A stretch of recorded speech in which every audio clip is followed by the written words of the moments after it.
Welcome to episode 17 of the On the Bounce Show. It's great to have you back here with us. Huge news today, or just general excitement. We have our biggest guest to this point. We really do. It is none other than Sibusiso Kotelo. He's on the couch here with Sandile. So I felt like there should have been applause. See, Sandile, you're gonna have me up here. We're just joking. Like, the nature of this show, obviously being visual, we have like quite a lot of staff here. So whenever we have a guest that just rolls in, I always think, does he think that we just brought people in to impress him, or do we actually have this many people working? Cheeky renter crowd. We really do that.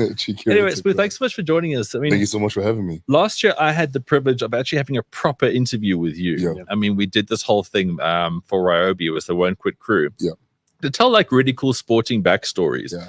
So I think I had 4 or 5 sessions with you where it was gym workouts.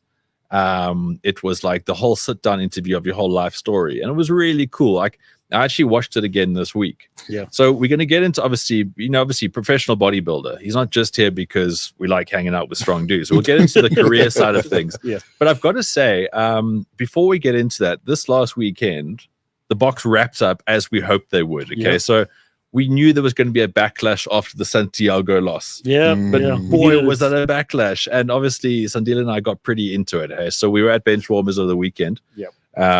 I was going to have like 1 or 2 drinks with you. And then we got into it. Brandy specials, Clip Drift and Coke was coming out. Yeah, it was. But I almost feel like that was the only way to celebrate that game. Yeah, the way to bring it home, way to give Urban 128 caps. I still haven't shaved off my Urban facial hair, but it was a really cool way of experiencing that because the vibe of the bar was so great. Yeah. There was only one game. None of this like, well, we need points here. It was like, we win this game, we win the trophy. Yeah. And it was also kind of really cool is we haven't won the rugby championship trophy properly since, well, we won it in 2019, but it was curtailed. Yeah. So this was the actual time we got to win the rugby championship in a whole season. And what happened with the trophy?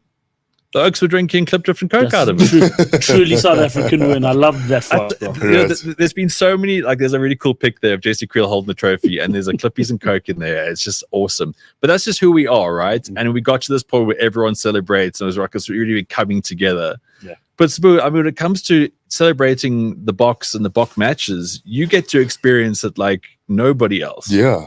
So you are the Impy. Yes. I mean, there's no other way to describe you. You are that oak who comes out, and that's what we know it's go time. 100%. Wait, how did this? I mean, how long have you been doing this? Just the season, right? Just the last 3 matches, yeah. So that's right. That's, I mean, we can't miss you. I mean, Yeah, we can't. if you said to me, no, I was doing it last season as well, I would think, okay, I've got to drink less on match days. Right. How did the gig come about? I mean, because we've been having Impys for quite a while now. Yeah. There have been some sort of stronger Impys than others, but then you blow them all out of the water.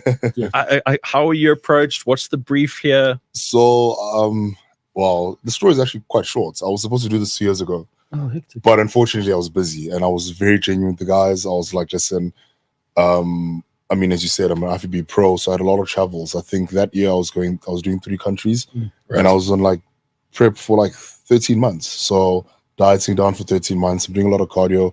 I just realized I was going to be tired to do it, so I couldn't commit. So subsequently, they asked me if I knew another big guy, which was actually my predecessor, Daniel. So the guy that just went on before me. When I came back this year after doing my last show in Dubai, they messaged me again on some, hey, listen, we need you. Is there any availability now? Yeah. So I was like, you know what? I actually do have time because that show in Dubai was my last show. Normally I finish competing around November, but this year I was like, you know what? I need to call it in July. I was just really tired. So I was like, yeah, no, let's go. So that's how I ended up doing it. So, but like, what is the brief though? I mean, do you, obviously your sport, and again, it's like I said, we'll get into this in a little bit, but like it's the poses, it's how you emphasize your work, essentially, which is your body. Yeah. Now, do they say to you, cool guys, so you're going to go out, is it slightly choreographed, or is it pretty much like you lead the way? And it's a bit of both. It's actually a bit of both, you know. So, I mean, the madness is clear, intimidates. Yeah. It's like, we really. I'm sure those All Blacks will attest to that. Right. So the madness is really clear. You're there to intimidate. And look, South Africa, I love the fact that we're very strategic in how we even start intimidating because so I get there first day on the job and I'm like, okay, sweet. Like, so you see the signs. I mean, my first match was Alice Park, right? So I see the signs, Black All Blacks going this side of the tunnel, whatever, Springboks this side. So in my head, I'm like, naturally, my change room is on the Springboks side, yeah. No, our change room was on the All Black side. Oh yes. So it's such a psychological that mess is as well, crazy, right? yeah. So what happens is, as soon as they come out, we come out straight after them on their side. You're right. So it's also that thing of like, as they turn around already, like before you guys even see us on the camera, it's like, who the hell are these guys? Yeah. So obviously I was elements of surprise because historically, as I said, they had Daniel. So now I remember like seeing like Boyd Barrett and stuff like that, like doing a double take on something like, what's going on? We hadn't seen this guy, you know what I mean? Well, that's the thing. I mean, and you get this in everyday life. Like you go to a petrol station, you go anywhere, people stop and stare. Yeah. And it's not like, I mean, I've seen it in public with you as well. It's not because people are rude or whatever. It's like, we are not conditioned to see your dimensions. 100%. So now in rugby, just think of the All Blacks. They know what Eben looks like. They know what Jesse Creel looks like. And then there's you. They're like, what is this size here? So already, like, I mean, behind the screens and stuff, already there's a bit of a mental thing about, you know, trying to get into their heads, because we're not trying to greet you as well. I'm not trying to walk up to you and be like, hey, hi, I'm Sibu. Yeah, it's more like just like staring you down, and so I'm like, don't look at me. You know, it's also just that thing. So it starts way before we get on the field, right? Yeah. So yeah, and then as you said, the mandate is to get on there and just intimidate. And more than anything else, I think just get the crowd going, you know, as to get the guys anticipating the Springboks. So it's also that. And it's only when I did, I think, Bumalanga recently, where I spent some time with the boys straight after the match. So they went to dinner and then we chilled a bit, when I also realized what it meant to them. Right. You know, I'll never forget, you know, we're chilling. There was a Pelele and Lucanio, Impy, and then Bonambi walks up to me. He's like, dude, like, I've been meaning to like walk up to him, like, say thank you so much. So I'm like, okay, like, whatever. Yeah. And then he goes, no, like, for real, like seriously, like, you don't know what this means to us. You know, you walking out, as soon as we see you there, it almost feels like, if anyone comes and messes with us, this guy's got, you know what I mean? So just to know that you play a certain role in giving the guys a bit of confidence, in them knowing that, you know, like, you're there, even though, I mean, I'm not going to get on the field. I probably could, but I'm not going to get on the field and beat up people. But it's just, you know, the impact. So that becomes the byproduct of the mandates of intimidating, you know, the opposition, but also at the same time rallying South Africa to be like, hey, listen, your boys are coming. So that energy, you know, that we have to outputs on the field then resonates throughout the whole match, you know. Can I ask, I mean, you're used to audiences, you're used to eyes on you. Yeah. What does that one No, it's different. No. It's, you can't even compare the two. You can't remotely. So funny enough, I mean, Ben knows this about me. I'm an introvert by nature. Oh, heck. Yeah. No, so I'm always covered up. I don't like being seen. I stay in my little corner. So when the opportunity came, I don't know what made me think it was going to be the same setup as a bodybuilding stage. Yeah. Because as much as we have a big audience, right, the way the lights get shone on you, you merely see maybe the first 3 rows in terms of actually seeing people. The rest is just like the crowd. You know they're there, but you're hearing more of a noise than anything else. Yeah. So psychologically, most of us that are introverts, you only tell yourself, you know what, I'm here for the first 3 rows. Even though, you know, when the lights come on, you're like, Jesus, so many people. Yeah. At a stadium, there's not that. And I don't know why you assumed there was going to be that situation. Yeah. Because the first time I walked, like, you know, got on the field, you know, I looked at the crowd that was in front of me. I'm like, just a lot of people. And then my brain went, bro, it's a stadium. There's people behind you. So as I turned around, I'm like, oh my God, there's more people.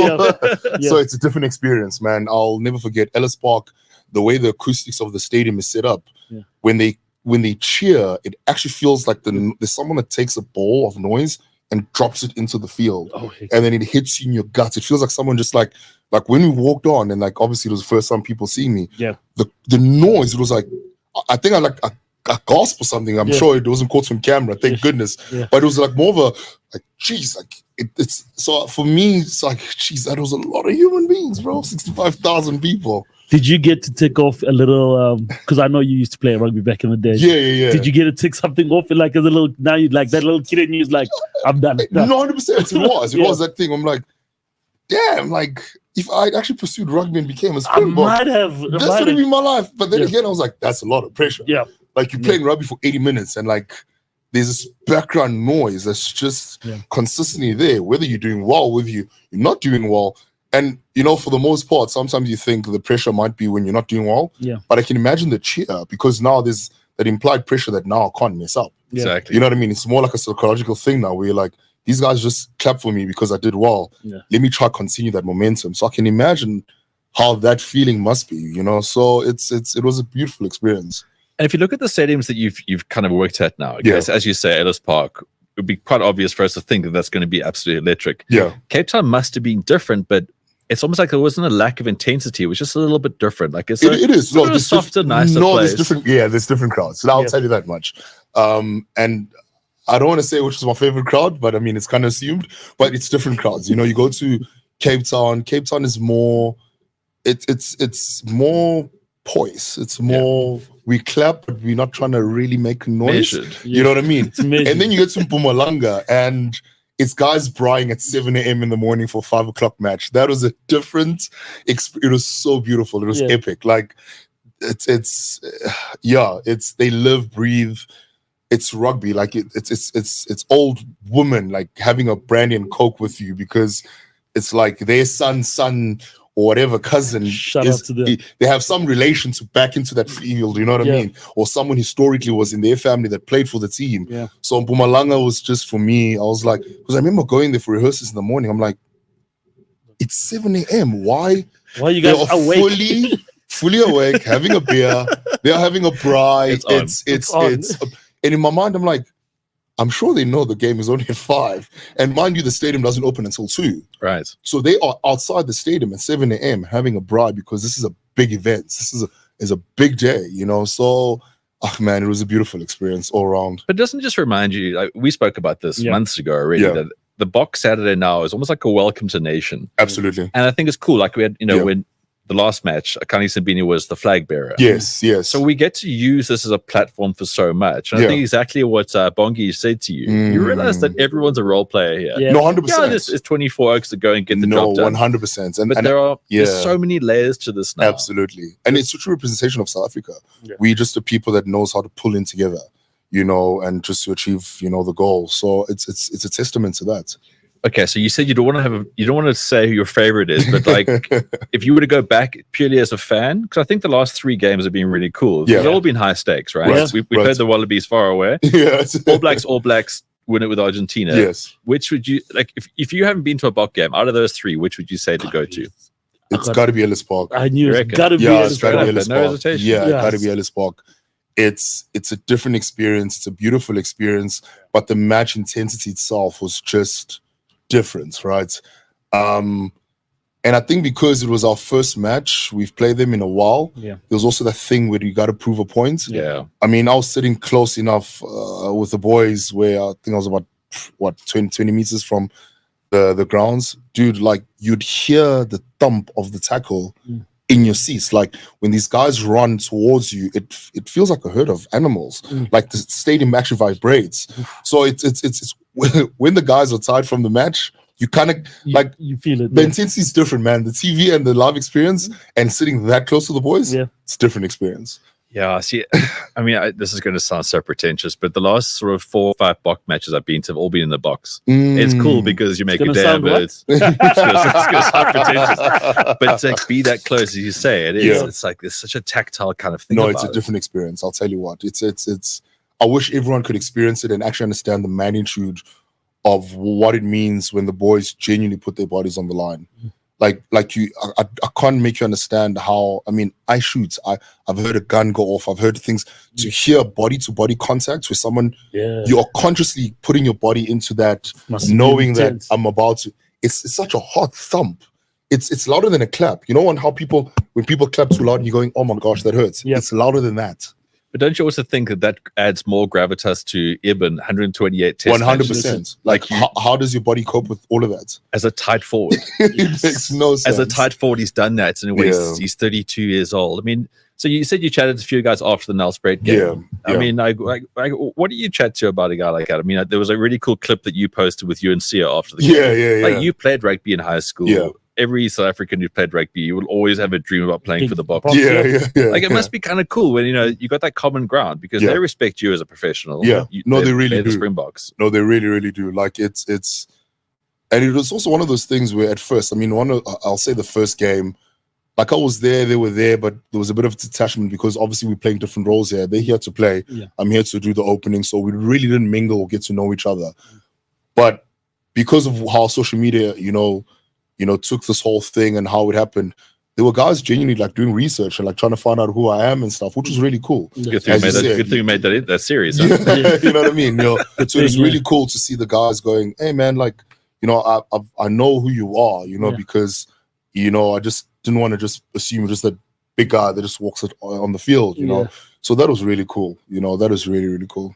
So speaking of who you are, okay, so I know you get asked this question a lot, but how can you succinctly put what does an IFBB Pro Bodybuilder entail? So if I were to say, if I was a Springbok and no one knew about rugby, I would say I represent the Springboks. It's the highest of rugby. Right. You are that in bodybuilding. Yes. Now, what does that mean as far as how many years it take you to get there? Yeah. What does your career kind of look like? I mean, how long is a bodybuilder's career if you think about it on the level? Because you know, just like the box, right? Eben, we spoke about 128. He knows what he needs to do to get to a certain point. Right. What does that mean in bodybuilding terms? How long is the career? How far do you see yourself going in this? Look, I mean, to answer the first question, what is an IFBB Pro? So being a pro in my federation means you have a possibility of going to what we say is like the Super Bowl of bodybuilding, which is Mr. Olympia. It's the ultimate. It's us wanting to get there and dominate in the sense that you're trying to see who's the king of the bigger jungle, because in South Africa, you know, as you said, I'm that guy. So I operate in this jungle. There's some guy who's the best in Iran. There's some guy who's the best in the United States. So now the idea is all of us to get together and see who's the king of the world, basically become the first ranked bodybuilder in the world, right? So that's what it means. It means a lot of hours. It means a lot of eating. It means a lot of therapy. Means a lot of discipline. It's a lot of work. And I think, for the most part, that's what it means, you know, to be an IFBB Pro. And then to answer, you know, where my career is going, you know, I turned pro in 2018, and I was privileged enough to be the first black guy to do it, right, in the history of bodybuilding. And about 6 months later, Muzi, my gym partner, turned pro, right? So there's been a lot of guys that, you know, we are getting into the sports. The sports itself is growing, because when I turned pro, I think there was only 7 of us, you know, collectively in the country of 60 million people. So, and then right now there's about, give or take, I think 31. So the numbers have increasingly. It's not like the sports got easier. No, 100% not. You know, the numbers are growing. People are getting there, and we do have milestones in bodybuilding. You know, my gym partner is actually going to the Olympia. He just qualified, right, in the 2-on-2 division. So I'm in the open class. There's different divisions in bodybuilding.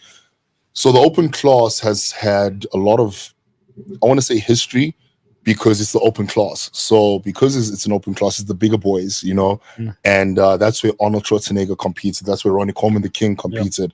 Phil Heath competed. So these are the kind of household names that we would pick up on. You know what I mean? Yeah. In fact, that's how I got into bodybuilding, was through Googling Arnold Schwarzenegger. But anyway, that's what James did as well. You guys are different outcomes. Just say. So yeah, man, it's so the open class has become the most competitive, you know, even though the other divisions that are as strongly competitive, but the open class is always seen as the, you know, the Mr. Olympia, you know what I mean? So that's the goal. That's where I'm headed. You know, I've done a couple of shows, gotten a good feedback.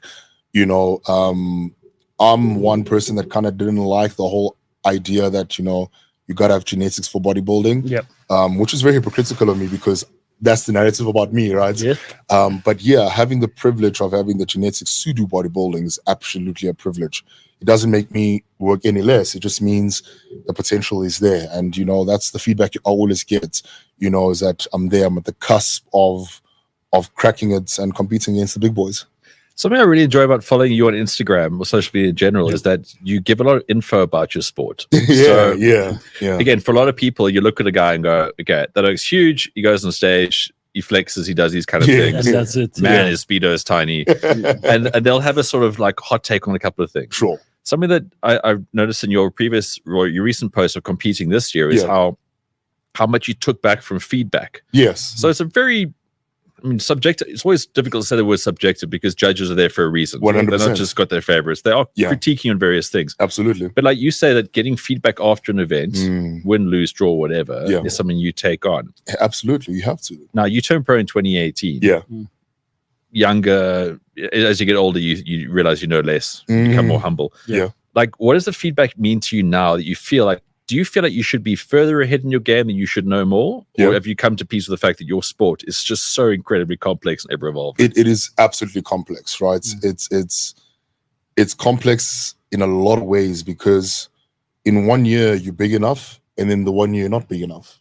You know what I mean? It literally can become that kind of thing where you're like, sorry, okay, is that because you're a competition, or is that because of certain events? It's just certain events, and also how, you know, depending on who wins Mr. Olympia that year, that guy becomes the guy to beat. You know what I mean? Yeah. And then it's now a matter of, I mean, I remember when Big Ramy won, you could have, like, you literally could feel that every single person who's an open bodybuilder is trying to get big. Because now imagine your nickname is Big Ramy in a group of big people. He was a big guy, like, I mean, like, massive guy. So when he won, everyone then had the conceptualization that in order to win Mr. Olympia, it means I need to go for size, right? And then, you know, the baton got passed on to someone else, and then the narrative became conditioning. And not to say that, you know, we miss the other elements of bodybuilding, but there's always like that one central theme about that guy winning that kind of directs where you need to go. And then you even feel it on the feedback, where you're like, okay, the feedback is saying my size is okay. And then you look at the scale, you're going, but I've been the same size for the last 2 years. You know what I mean? But some years you're too big, some years you're not big enough. Some years you conditioned, you know, some years you're not conditioned enough. So there's also just that complexity, you know, and as you said, bodybuilding is a sport, it's subjective sports, you know. So you got to respect that as well, because some of us have now also kind of have a feel of the sport, where now I kind of know that, okay, cool, if I have this particular package standing in front of Ben, I'm Ben's guy. But if I stand in front of Sandile, I'm not really Sandile's guy. And only because you see, you know, the judging that a certain head judge would have done, where you kind of have a feel like, okay, this judge goes for more of this rather than this. So also as someone who's smart, you kind of also know, okay, cool, this year these are the shows that want to strategically try and position myself, because if I do that show, this guy, you know what I mean? It becomes that kind of thing, you know. I just want to ask, I mean, sorry to jump in, but No, carry on. Your mindset, you know, I always say people who do one-on-one sports probably have it harder, you know, the worst. You always talk about this thing about pain and your relationship with pain. Please, can you explain, like, what is it with pain? And is there moments in your career or in your life where you've really had to jump into that and use that to push you over the edge, especially when you compete? Absolutely, bro. So I talk a lot about pain because the reality is training is not, it's not an easy thing to do, right? So whether it's the pain they experience in the gym, or what a lot of people, you know, call DOMS the next day, where you can't sit, you can't, it's part of the process. That's delayed onsets. Delayed onsets, yes. What's the M&S? Delayed onset. Now just don't get it. No, was to guess, right? When your body's sore? Did we say that? As the normal gym person would be like, my body is sore, it's stiff.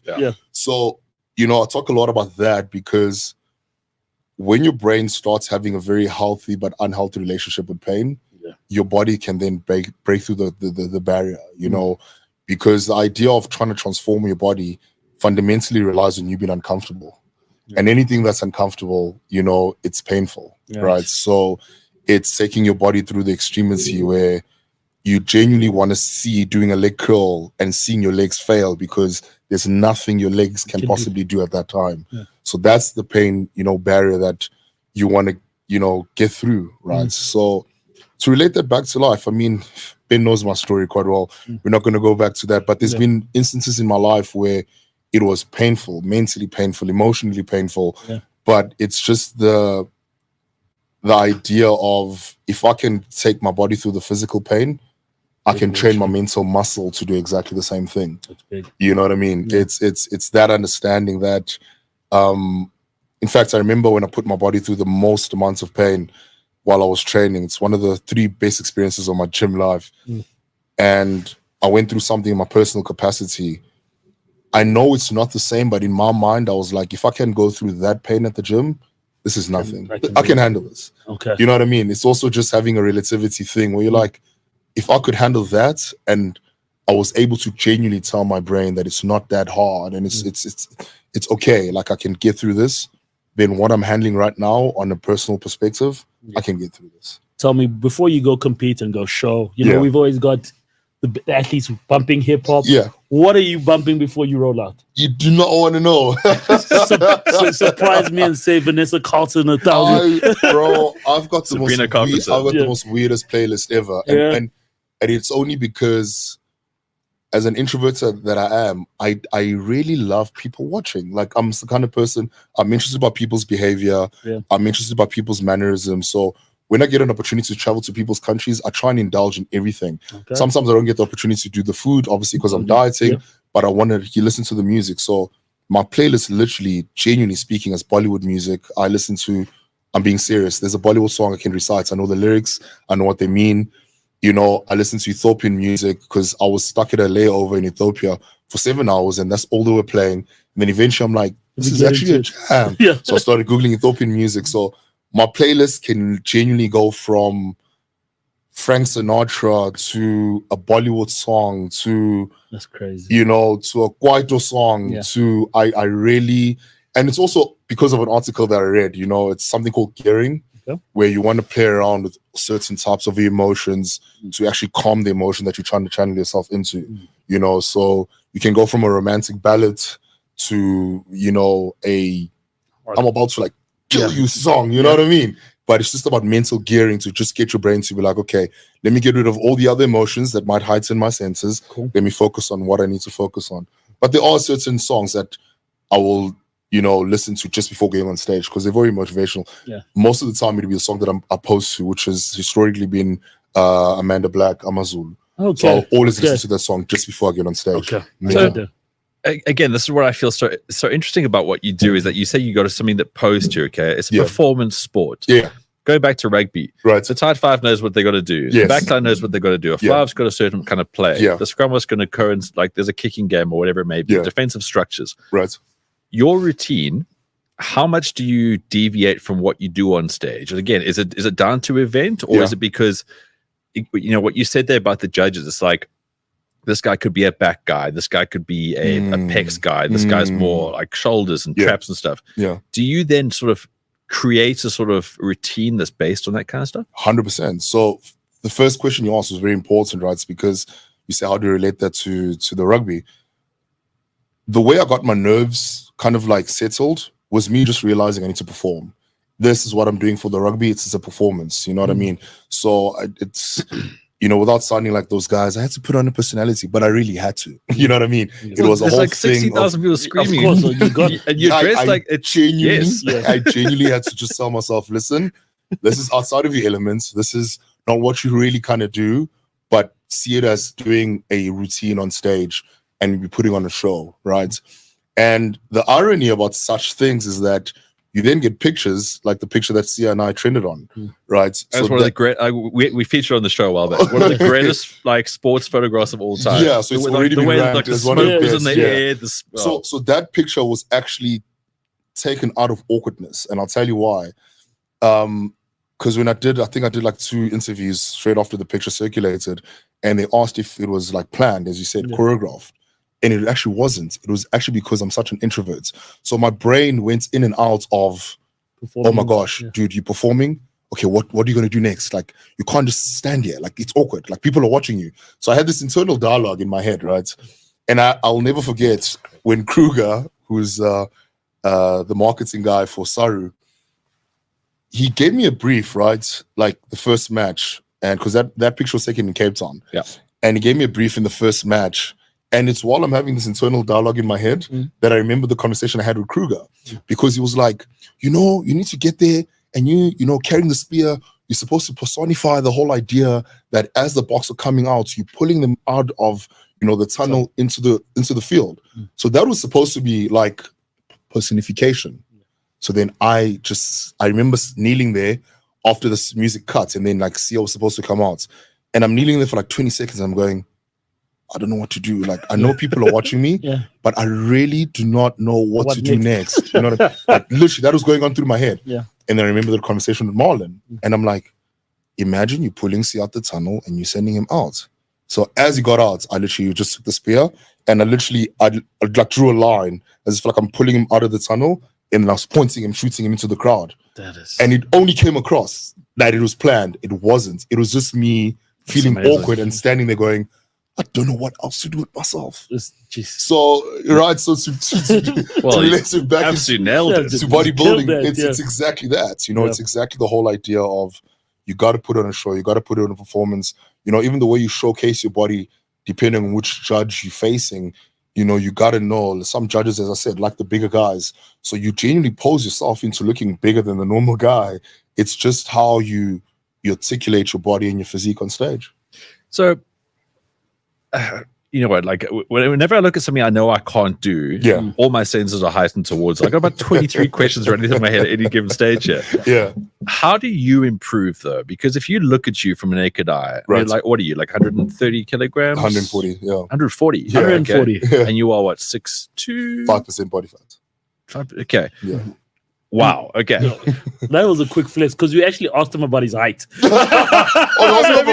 6'1". Sorry, I'm 1.8. Yeah, 1.86. Flex. I had to catch it. It's absolutely crazy to try to comprehend those numbers. So then, from the outsider's perspective, that's the reaction we're going to give you because we're never going to be there. But for you, you were scrutinizing every sinew and performance, everything. Yes. Where do you improve? Like, you've just had a run of events now for your 2024 season as a bodybuilder. Right. What do you go back to the drawing board with? What does your drawing board actually look like? Because you are already this man mountain. You already are the personification of like human potential, basically. Yeah. I mean, I'm not blowing smoke up your ass here, but this is a mindset that I'm sure you can take on. Yeah. You've done all the hard work. Right. And then it could be like, well, you know, that judge's a dick or this is unfair. That's what you could take on. Sure. But knowing you the way I do, I know that you're going back to the drawing board and going, that 1% there, that 1% there. 100%. Where do you actually physically get better? Because it's a hard thing for us to think of. Look, I mean, when you look at bodybuilding, right, you literally look at the word, you're building a body. So for me, it's sitting back and going, I see how I look like. How do I then make this better? And the one person that actually articulated quite well was Arnold Schwarzenegger in one of his documentaries. Is like, being a bodybuilding is like being a sculpture. You know, you start building the sculpture, you put it together, and then sometimes you wake up in the morning, you just leave it for like a few days, and you wake up some morning, you're going, my sculpture needs a bit of more shoulders. So you start focusing more on shoulders, you put more clay on the shoulders, you leave it for a while, you come back, you're like, maybe if I narrow down the waist, this is what it's going to look like. It's genuinely, that's how it goes. You know, you get to a point, as you said, where the layman in bodybuilding just looks at my physique, goes, dude, you already look great. Yeah. You know, whereas I'm like, thank you so much. But I know that maybe for this year and this year alone, and this is how specific bodybuilding can become. You're genuinely just trying to improve 2 body parts.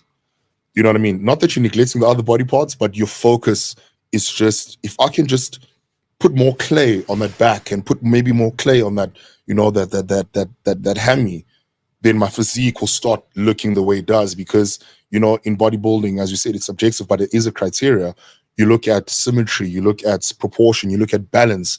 You know, you don't want to have an arm or bicep that's bigger than, you know, your shoulder, you know. So sometimes you actually, genuinely have to slow down certain body parts that would normally grow faster than others. I know my arms really just grow quickly.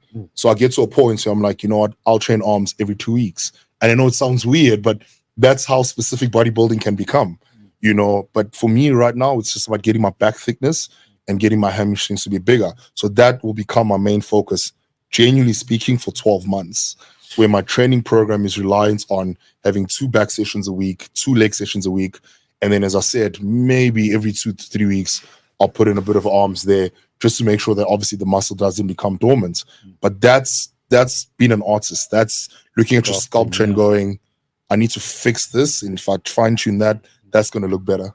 That's incredible body awareness, though. That's crazy. For your average oak, it's like, I've got too much of a boop, I need to go for a run. It is absolutely insane. Like the cosmic leap between everyday life and what you go through, because your mind has to know this kind of stuff. You have to. Sorry, James, I know you're in the shadows there. You got a question? I am. Jump in there. It's just a little bit like back to the rugby. Yeah.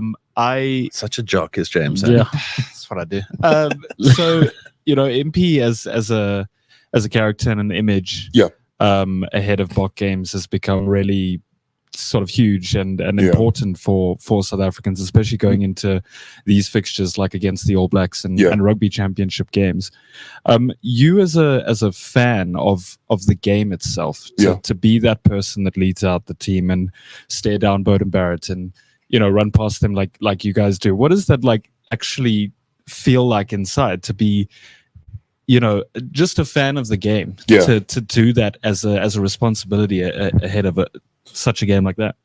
Look, I'll be very honest. The first time I did it, I just genuinely thought with the entertainment elements out of this, like it's just nice. You know what I mean? Not that because I didn't understand the gravity of what it holds or what it means for certain people, but for me it was more like it's the theme song for the Boks before they come in, and it just so happened that they got these 3 guys that are coming on with them, right? I think it's only when I finished the match and I was getting out the stadium, a lot of traffic, so this old, very cute little mama spots me. Hey, even though you're clothed, I can see you're the Impy guy, hey? So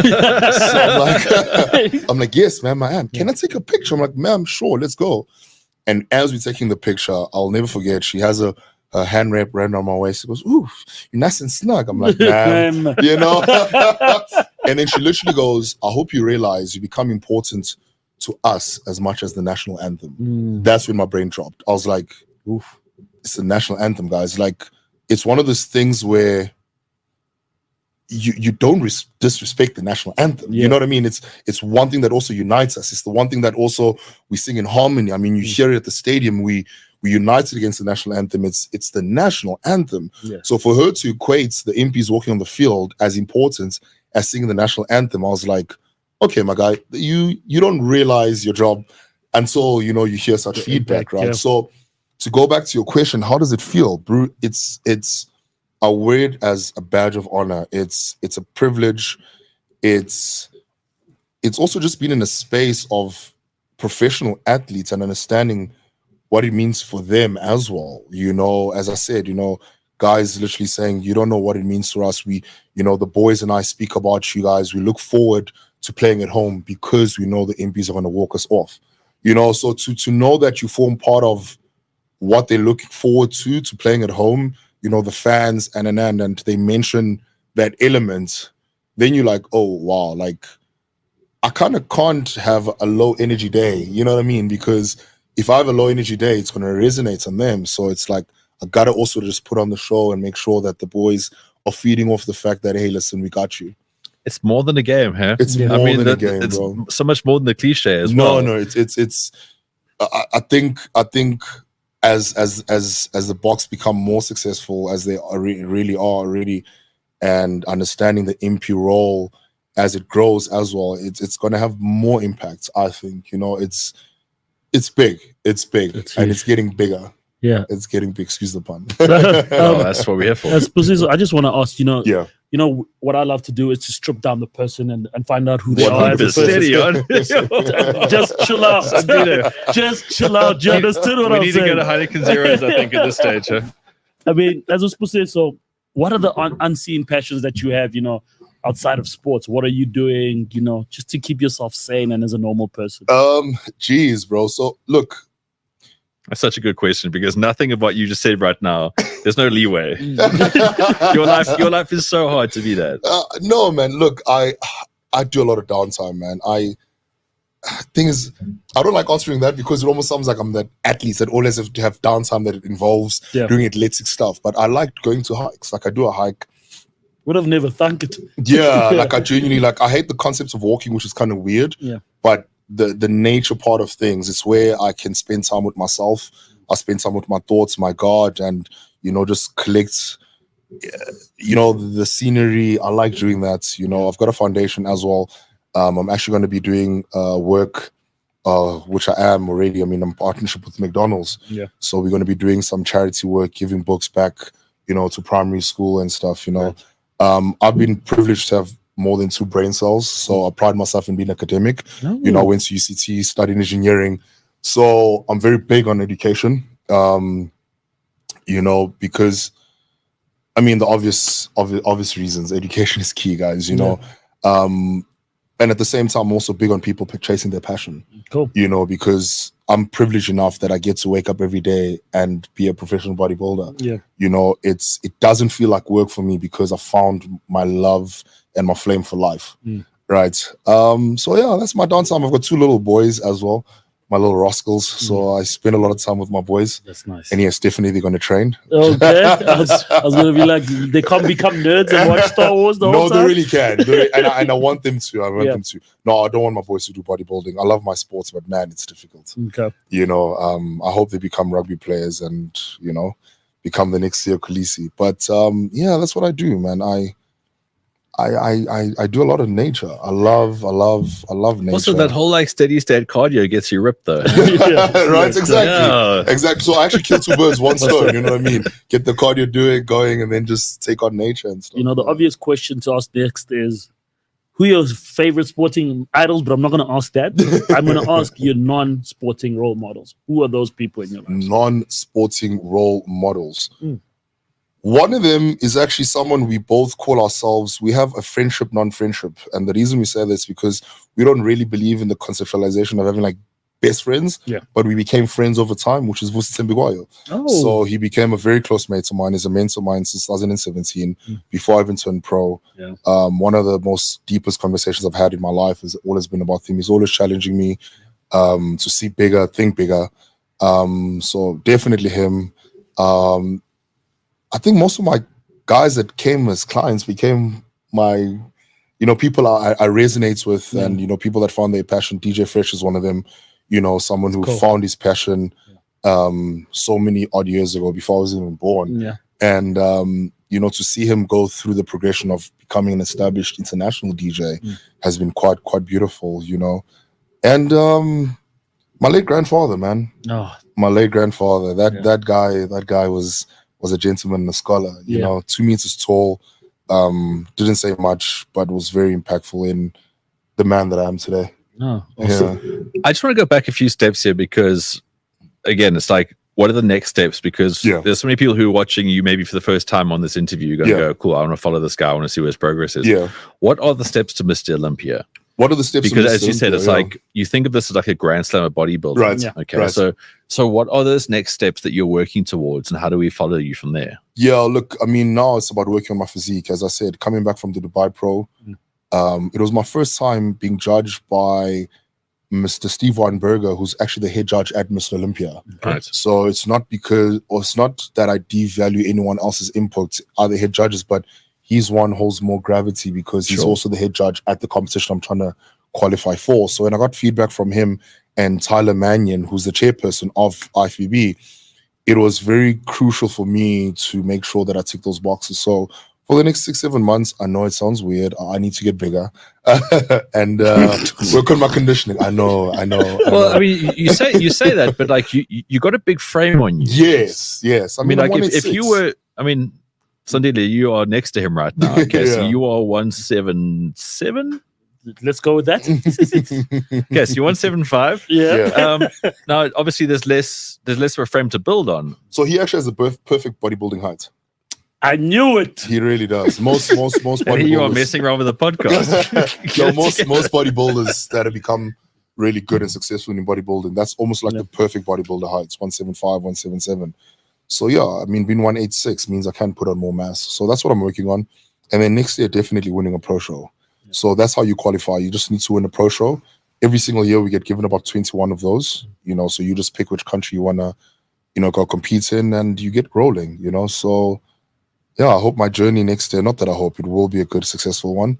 It's just, as I said, working on the feedback I got from the judges, putting my head down and working harder than I ever have before. And obviously you've kind of like targeted what those things are because travel, I mean, I just know from like knowing MMA fighters, when it comes to weight cuts and all these kind of things, you don't really want to have the worst travel. Yeah. So I would imagine the same for you because then it's like culture. How do you acclimatize to that side? Food, language, all those kind of things because you have to be so specific. Right. When you get in that stage, it's not like, sorry guys, I had a bit of a dodgy meal last night. No one really cares about. No one's trying to listen to that, you know. No, of course not. You have to make sure that you're well prepared. You know, you prepare before leaving the country. You know, you Google places, you Google gyms, you Google where you're going to train, you Google which closest supermarkets. You know, what kind of food do they sell? You know, you take certain things for granted because it's home. For me, if I got into the car now, you said you wanted fish, I know exactly where to take you. You know what I mean? Then you get to certain countries, you're like, oh man, they don't have hake. And then now you need to find an alternative to hake, which might be maybe that country has tilapia. So it becomes a lot of research based, you know, and then obviously traveling 5 days before the show to climatize, because sometimes the weather there is not obviously the weather you had in South Africa. So that can also play an impact, a big one, right? Yeah, sure. So, and also, I mean, holding water while flying, people's bodies are different. I know a friend of mine who actually loses water while flying, so that's a good thing for him. And then some of us can actually, you know, pack on water while flying. So you need to just get to that country, get the water off you, and then get rolling. Like I said, I got about 1,000 questions, but we have to draw the line there. Yeah. We wish you the absolute best. Can I just ask one more question? No, carry on. Yeah, before. Sorry, it's just that we've got about another 3 hours of sports to get into. Yeah, we never have these type of guests all the time. It's MCN8 final. I want to get into that, but you carry on. Okay, cool. We can end up with I this. have to ask. Yeah. Who are your goats in bodybuilder? Wow. And you just give me five. And I had to ask it. Okay, it's a fair question. Look. Well, I mean, it's like goats and why, obviously, because I'm pretty sure I can name those names, but there's something about them, which would mean a lot more from you coming from you. Yeah. For me, number one has to be Jay Cutler. He's the only Mr. Olympia to lose a title and win it back. As a brand and how he's established his brand, held his brand, and even till today in 2024. The value of his brand as being an ambassador for the sport, it's something I genuinely look up to. You know what I mean? It's something, you know, it's one thing having your name etched in history, but for me, there's certain responsibility implied as to what you did with that, you know, that power, you know, that responsibility. And the way Jay Cutler did it, you know, being the one guy who was able to defeat Ronnie Coleman, and how the narrative then perpetuated how he built this brand, continues to be an ambassador for the sport. For me, that's beautiful. So it has to be Jay Cutler, number one. Number two will have to be Kevin Levrone, for obvious reasons, because on a physical perspective, we have similar genetics. You know, we've got a very similar genetic structure. So on a physicality, he's the kind of body where I'm like, okay, I'm kind of getting close to where I kind of, you know, need to be, you know. Number three, obviously the king of bodybuilding, Ronnie Coleman. Number four would be Dexter Jackson. What people don't know about Dexter Jackson is that on paper, he's actually the most successful bodybuilder to ever roam Earth.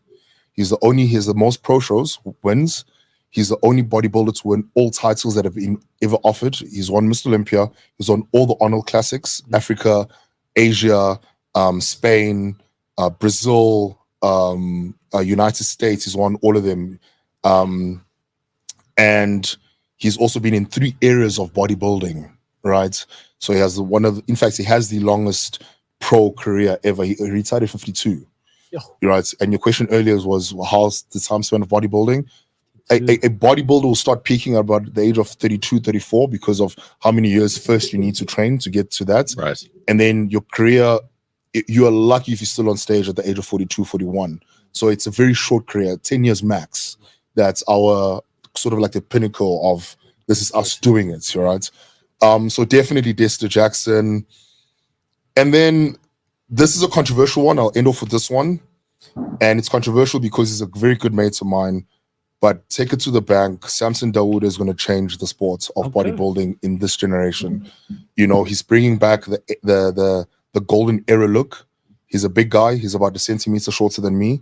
This guy rolls around at 155 kilos. 155 off season. Sorry. And beautiful aesthetics, man. Beautiful aesthetics. So he'll have to go down as my top 5 goats, you know, and just look out for him. Give him in 2 weeks. Let's see what happens, Mr. Olympia, in 2 weeks. I don't mean to chase you out here. Which football team do you support locally? Is it wrong if I say I don't understand football? That's crazy. That's totally fine. There are no wrong answers. There's a reason why. It was a grade 8. I'll never forget. Mr. Prince Lou, I kicked the soccer ball. He walked up to me. In fact, that's how I ended up playing rugby. Because at school, it was like, everyone has to do soccer trials. I didn't have experience with soccer. Even growing up, I wasn't a fan. But I was like, yeah, I'm going to do it because how hard can playing soccer be? Well, exactly. Right. So I went to the field, kick a ball, literally kicked it once. He called. I remember he blew the whistle, comes up to me. He goes, hey, Smoo, you know what? You know, next week is Rugby Trials, right? So I was like, oh, is that your way of saying? Oh, got it. Okay. So I'm not, I really don't know. I know I can hold a conversation about soccer, but I can't say I support a soccer team. That's okay. Fair. Well, look, I mean, let's wrap up the show with this. So it's MTN8 final this weekend. I heard about that in Durban. Yeah. You see, I can hold a conversation like that. Shout out to you. I mean, obviously, I want to bring this up because, I mean, look, tomorrow on the Gareth Cliff Show, if you're watching us live, we'll go into the full preview for the weekend. There's a lot of rugby on this weekend. Yeah. There's a lot of Premier League football. We've got so much to catch up on the Champions League and then the league that Sandila's team plays in, which I don't know what that's called. You're going to chat me about Europa League. Sorry, that's the one. Sorry, I mean, Arsenal are in Champions League. Whatever, so man. Okay, Sandila, but this weekend, we're going to wrap up with this. Yep. Pirates versus Stellenbosch. Yeah. Moses Mabhida Stadium. Because I feel like the Moses... Oh, is that the final? Moses Mabhida MTN8 final stadium. Yeah. Because it's the best place to have it, right? Yeah. Okay. Is it? But anyway, let's go. Look, it's because it's kind of neutral. That's what I'm saying. Because obviously Stellenbosch would be in Cape Town, Pirates, Johannesburg. Yeah. Okay, cool. But Pirates, big KZN following. 100%. So you got to think, okay, neutral, but hometown. Yeah. They've won 3 of the last 4 times. Yeah. They are a proven cup team. I mean, Nedbank Cup win in Mbombela against Sundowns last year. Yeah. Would I be right in saying they're overwhelming favorites? Overwhelming favorites. And they've been playing electric football. I'll do it for my dad. Let's wrap up this weekend and let my dad can have a great weekend and just let him win, guys. But Pirates have been playing sensational. As we talked about it, they're going to be the dark horses to win the league, and I think this is just going to solidify their win and their hopes. But also Stellenbosch were great last year, so I don't think we can write them off. I know everybody's talking about Pirates, but Stellenbosch are going to be, good opponents. So just picking up about having a conversation about sports, you get these little one-liners here or there. People say that Pirates are a great cup team. Yeah. Is there any actual, does that mean anything? Or is that just one of those cutaway lines because you're tired of saying no, no, man, it's 8 games. It's 8 games, and it's not like a 38-game season where, you can lose some, win some, or draw here. You've got 8 games to win, or you go to penalties, so... They've been, they've just been great in that format. They can be having horrible league form, but when it's time to get to a big tournament, they switch it on. I just don't get it. Comments before we wrap it up. Any particular comments you want us to roll on there? Like 1 or 2. I know we're short on time. Just firstly, this that's fine. But James, you are the comments are. You are the guy who goes. Why is my name and P Diddy close to each other there? Hey, okay. This is from Simon. Hey, Sandila, I heard P Diddy was offered the Man United job, but turned it down, as he would worry it would ruin his reputation. That's incredibly fucked up. And let's move on. James, did you type that? Simon, come on, be better than that. Simon says, Nice one, Simon. Nice one. Another one from Tracy Bard. Chicken and broccoli is the universal bodybuilder's diet. Is that the case? All you're on. No, I mean, full stop. Not so much a question, more a statement. Right, but I mean... more of a statement. Not really. I mean, the broccoli part of things, it's just aesthetics. Yeah, it's just how people just want to make our diets seem clean. Yeah. But yeah, we eat a lot of chickens. We thank goodness for the chickens. Yeah. That's obviously those super lean meats, right? Yeah. So chicken, fish, 100%. Yeah, but I mean, most of us play around with a lot of protein. Ostrich, definitely. Kudu, I'm in there, man. Kudu, game meats. Game meats. Yeah. Damn, I'm in there. Kudu. I saw that coming. Dude, I eat a lot of game meats, right? Dude, it's the best. Okay, James, we're ready to finish off. This weekend, of course, we have really run out of time to get deeper into this, but it's the Red Bull show run. Now, it's completely sold out. You're right. It is completely. Yeah, we did get through that. Stands, all VIPs are all sold out. Anyway, Heineken Zero Lounge, we're going to be there. If you're in the mix, sorry, we probably should have more time around this, but fantastic guest this weekend. So thanks so much for joining us. We will be talking about Red Bull show run next week because I think it's one of those cool events where we all Formula One fans in some way or shape or form, but this is one of the things we can actually experience locally. So we can get more into this next week. Michaela and I are going to be on the track, so to speak, which now is Stanton. So thanks so much for joining us. Thank you for having me. It's an absolute honor to have you in the studio because when I said you're the biggest guest we've had, it wasn't just about your size. I mean, dude, your career is so hectic. Thank you it really is. And I love the way you could kind of match it up with what your Springbok experience is because when you hit that stage, that is your Ellis Park. Those are your things. Absolutely. It's just that you don't have the people cheering you on like that. Right. But always just know, like, people get to know you. They always say just amazing things about you. Thank you so much. So may that go into your next show. And that big pro event, Mr. Olympia, I mean, that'll be our next chat. Thank you. No, definitely. Thank you so much. All right, guys. So like, subscribe, all those wonderful things. And we'll see you live next week. Or, catch the podcast and listen to the other podcasts as we go. Chat this week.